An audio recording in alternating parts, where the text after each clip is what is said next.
분들이 또 경탄에도 맞지 않았었고요. 자, 이번에 김문수입니까? 장동혁입니까? 김문수 후보가 될 것 같습니다.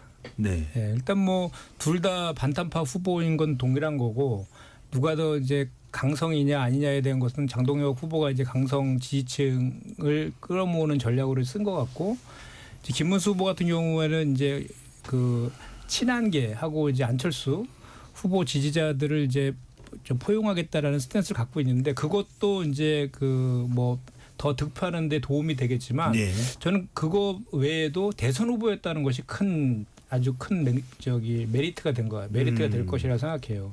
저희 당도 보면 대선에서 한번 낙선하신 분이 그다음에 꼭 다시 대통령 되잖아요. 문재인 전 대통령도 그랬고 이재명 대통령도 그랬고. 네. 그래서 한번 대통령 후보를 했다는 것은 그만큼 그 이제 국민의힘이라든지 또는 국민의힘을 지지하는 국민들 입장에서는 기대치가 있는 거거든요. 그리고 가장 준비된 후보다라는 인식도 있을 것이고 그래서 이제 저는 김문수 후보가 될 것 같습니다. 네. 거기다 이제 또 어쨌든 한동훈 전 대표도 지금 뭐 애둘러서 지원 사격하고 있는 거 아닙니까? 그래도 지난번에 63% 득표했잖아요. 그래서 뭐 그 정도는 잘 모르겠지만 분명히 김문수 후보의 득표에는 도움이 될 것 같습니다. 야당 대표가 이 탄핵 반대 입장이라 하더라도 대화를 하겠다. 소통을 하겠다. 이렇게 되면서 상당히 이 정청래 대표의 악수 딜레마. 정청래 대표가 좀 이게 스텝이 꼬여버리는 거 아니냐 이런 지적도 나옵니다. 어떻게 보시는지요? 그렇게 보지는 않고요. 대통령하고 당대표의 역할은 서로 틀리잖아요. 대통령은 당연히 이제 당선되는 순간 전 국민을 이제 대표하는 분이기 때문에 국민통합 차원에서 당연히 야당 대표나 이런 거 가릴 것 없이 다 만나는 역할을 해야 되는 게 맞고 네.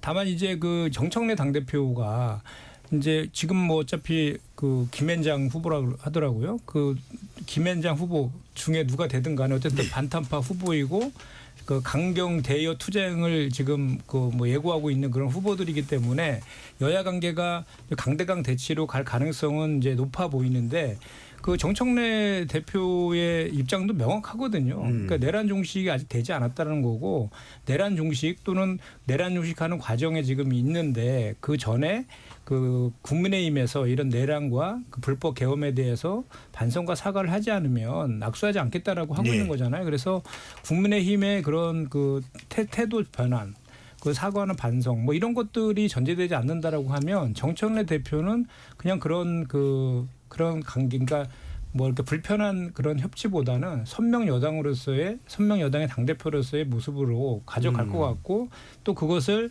이제 뭐 민생 법안이라든지 또는 개혁 법안, 검찰, 언론 그리고 이제 또 사법개혁 등을 성공적으로 수행함으로 인해서 여야 관계에서의 우위를 쓰는 그런 전략으로 가져갈 것이라고 저는 생각하고 제가 옆에서 지켜본 정청래 대표의 스타일 자체가 그렇습니다. 네. 네. 전에 이야기하신 대로 코스피 5천과 관련돼 있는 거 아니냐라는 얘기가 나오는데 김현정 의원께서는 또 금융 전문가이시다 하니까 어떻게 보시는지요? 제가 상법 대표 발의했고요. 어제 필리버스터도 제가 직접 했습니다. 이 지금 자꾸 이제 이 상법 개정 관련해서 이게 뭐 기업 죽이기 법안이다. 기업의 발목 잡는다. 자꾸 이렇게 호도를 하시는데 그렇지 않습니다. 그러니까 왜 더불어민주당이 기업의 발목을 잡으려고 형법을 개정합니까?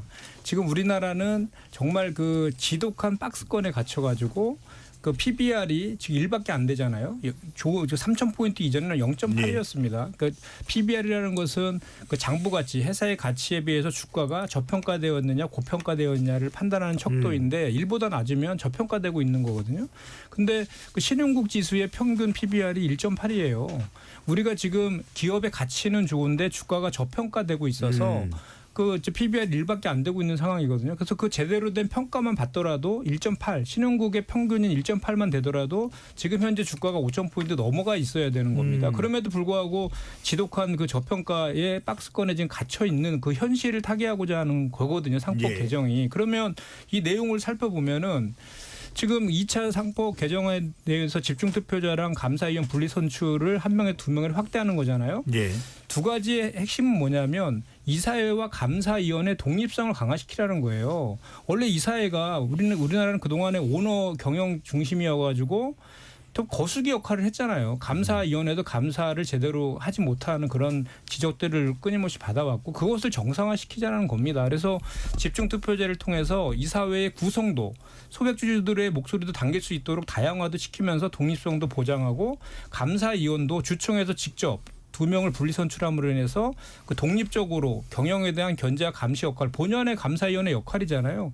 그거를 할 수 있도록 하자는 거예요. 근데 왜 그러면 이런 법안들을 해야 되느냐? 문제는 그동안 오너 체계, 그 지배주주, 대주주의 체계에서의 그 잘못된 기업 경영이 그 기업의 그 경영의 투명성을 저해하고 또 자본시장이라는 그 주식시장의 그 투명성 을 저해하는 요소로 작용했기 때문에 국내의 주식 투자자들은 미국으로 해외 그 주식시장으로 떠나고 외국인 투자자들은 국내에 대한 투자를 하지 않거나 또는 할인된 가격으로 국내 주식을 사는 소위 말해서 헐값으로 그 주식을 헐값으로 사는 디스카운트네요. 디스카운트에 그게 계속 반복돼 왔다는 거죠. 그러면 이 상법 개정을 통해서 그런 것들을 정상화시킴으로 인해서 자본시장을 그 투명하게 만들므로 인해서 그 해외로 나갔던 국내 투자들도 끌어들이고 또 외국인 투자들도 끌어들이고 그리고 그 주가도 제대로 된 평가를 받도록 하자는 게 상법의 취지입니다. 알겠습니다. 그리고 이제 또 하나는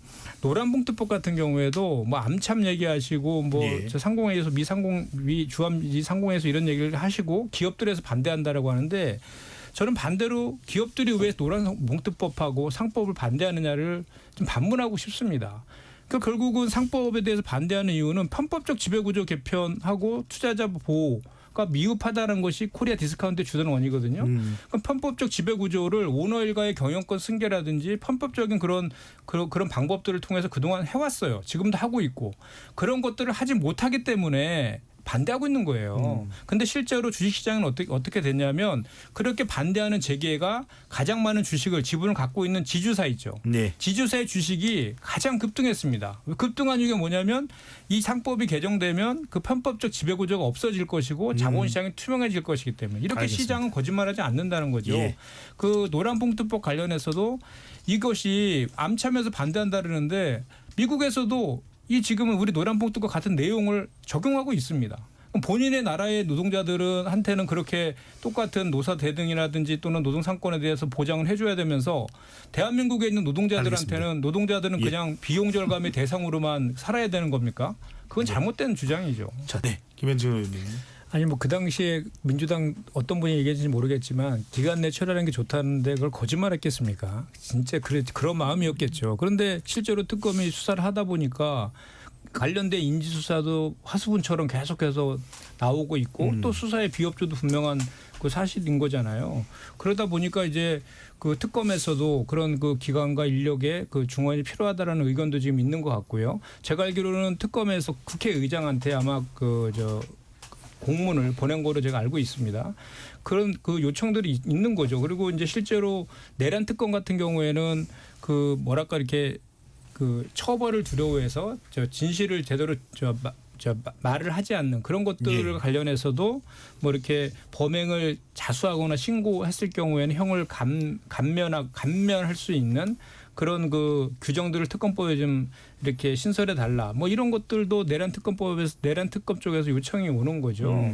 그리고 아니 우리 그 더불어민주당에서 어떻게 이 지금 3대 특검을 가지고 자꾸 정치 보복을 한다라는 프레임을 하는지 난 이해가 할 수 없는 게 진짜 정치 보복은 그 윤석열 전 대통령이 그 한 얘기가 있잖아요. 온 가족 탈탈 털어가지고 뭐 계속 수사하고 재판하고 1년 정도 하다 보면 다 저거 된다 뭐 이런. 그러니까 실제로 우리 이재명 대통령이 우리 당대표 시절에 367명 한 명에 대해서 압수수색을 했잖아요. 근데 지금 그 권성동 의원 그 통일교 관련해 가지고 각종 의혹들 뭐 돈 받은 것도 지금 대선 불법 자금 혐의도 있는 거고 당내의 그 당대표 선거와 관련돼서 집단 입당하는 그 혐의도 그냥 의혹이 아니라 진술이 나온 거잖아요. 증언이랑. 그러면 조사해야죠. 수사하고. 그런데 압수수색 뭐 한 번밖에 더 했습니까? 그럼 367번 한 거를 정치보복이라고 해도 그 부정하는 분들인데 어떻게 이게 제대로 된 수사도 하지도 않았는데 정치보복이라고 이렇게 얘기할 수 있습니까? 그리고 지금 분명한 것은 내란 특검, 김건희 특검, 최혜병 특검은 그 특검에 그 특검이 뜬 목적들이 있는 거잖아요. 거기에 맞춰서 그에 대한 수사들을 지금 하고 있는 것이다. 그런데 하다 보니까 범위가 많아지고 또 수사도 알겠습니다. 제대로 협조가 안 되니까 기간이나 뭐 이렇게 인력에 대한 그 증언 요청들이 있는 것이다. 그거에 맞추는 것이다라고 보시는 게 맞지 않을까요? 지나치다라는 인식을 또 홍석준 전 의원은 말씀하셨는데요. 김현정 의원은 어떻게 보시는지? 아니 그 내란숙의 우두머리에 그 거의 공범의 혐의를 받고 있는 거 아닙니까? 그것도 그 전 국무총리로서 그리고 국무총리로서 그 동안에 그 해왔던 그 거짓말하고 그 뻔뻔스러움을 생각하면은 그 국민에 대한 배신을 한 거를 생각하면은요 정말로 엄중한 법의 잣대로 저는 수사하고 구속영장 뭐 신청도 하고 기소도 해야 된다고 저는 생각을 하는 게 처음에 전부 다 발뺌했잖아요. 자기는 뭐 몰랐다라고 했는데 그 합법적인 국매를 열기 위해서 국매에 소집을 했다라는 것도 지금 확인되고 있는 거고 그것은 거의 그러면은 이게 이 불법적인 비상금을 한다는 걸 사전에 알았다는 그 측면에서 대단히 중요한 포인트가 있는 거고 또 그 선포문도 처음에는 뭐 받은 적 없다 그러다 나중에 말 바꿨잖아요. 윤석열 대통령이 줬다라고 했고 또 사후 선포문도 작성했다가 폐기했지만 그것도 다 증거인멸에 그런 그 여지들이 대단히 다분한 거잖아요. 근데 저는 이것뿐만 아니라 갑자기 대선 후보를 출마를 했어요. 후보 교체 시도까지 했어요. 그러니까 저는 지금 와서 이렇게 돌이켜 보면 이 한덕수 씨가 결국은 그 내란범의 그 혐의에서 벗어나려고 대통령이란 자리를 자기의 그 범죄 피난처로 삼은 거 아니냐라는 그 생각까지 이어집니다. 그러니까 이런 정말 너무도 무도하고 좀 국민에 대해서 정말 그 뭐랄까요 이렇게 공직자로서 정말 해서는 안 될 그런 것들을 너무나 서슴지 않고 했던 그런 사람이다라는 생각을 지울 수가 없습니다. 이재명 대통령과 트럼프 대통령과의 정상회담을 앞두고 있습니다. 이재명 대통령은 워싱턴 DC로 향하는 전용기에서 최종적으로는 현실적이고도 합리적인 결과에 이르게 될 것이다. 최선을 다하겠다.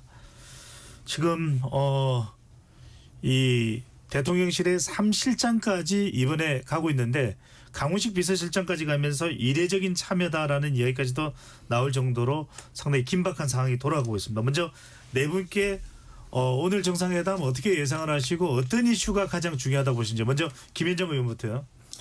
네, 일단은 뭐 예상하는 것처럼 이제 대미 투자라든지 이제 그 대미에 대해 미국에 대한 직접 투자 있잖아요. 3,500억 불에 대한 내용들 할 것 같고 그다음에 우리 국방비와 관련된 것들 그리고 관세 협상 맺은 것들에 대한 세부적인 내용들 그런 것들에 대해 전반적으로 이제 그 논의가 이루어질 것 같다는 생각이 들고요.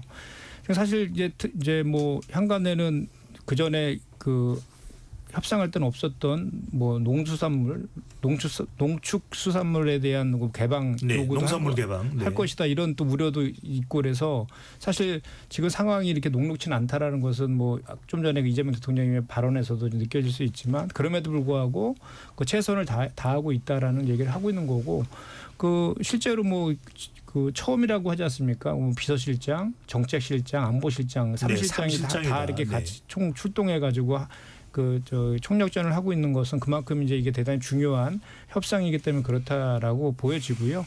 저는 어쨌든 지금 그 뭐 트럼프 그 대통령이 한미 FTA가 체결돼 있음에도 불구하고 일방적으로 관세를 매기고 하면서 시작된 그런 이제 그 과정이라서 우리나라가 이제 우리나라 입장에서는 그것을 우리가 성과를 많이 얻어내는 것보다는 이제 얼마나 방어하느냐에 초점이 많이 맞춰질 수밖에 없지만 그럼에도 불구하고 이번 그 회담을 통해 가지고 한미 간의 그 뭐 동맹도 공고히 좀 하는 계기도 되고 또 실제로 국방이라든지 안보나 이런 측면들을 좀 우리가 강점을 갖고 있는 조선업 등을 가지고 지렛대를 좀 삼아서 그런 일방적으로 뭐 방위비 국방비를 올려라 이런 차원이 아니라 상호 경제적 이익을 줄 수 있는 그런 그 곳으로 이렇게 화두를 좀 돌려서 그런 성과를 좀 가져오는 그런 전략들을 좀 써야 될 필요가 있다고 생각하고요. 그래서 어쨌든 많은 준비를 해온 만큼 뭐 좋은 성과를 기대합니다. 일각에서는 뭔가 좀 불편한 게 있는 게 아닌가, 의제 조율이 안 되는 거 아닌가,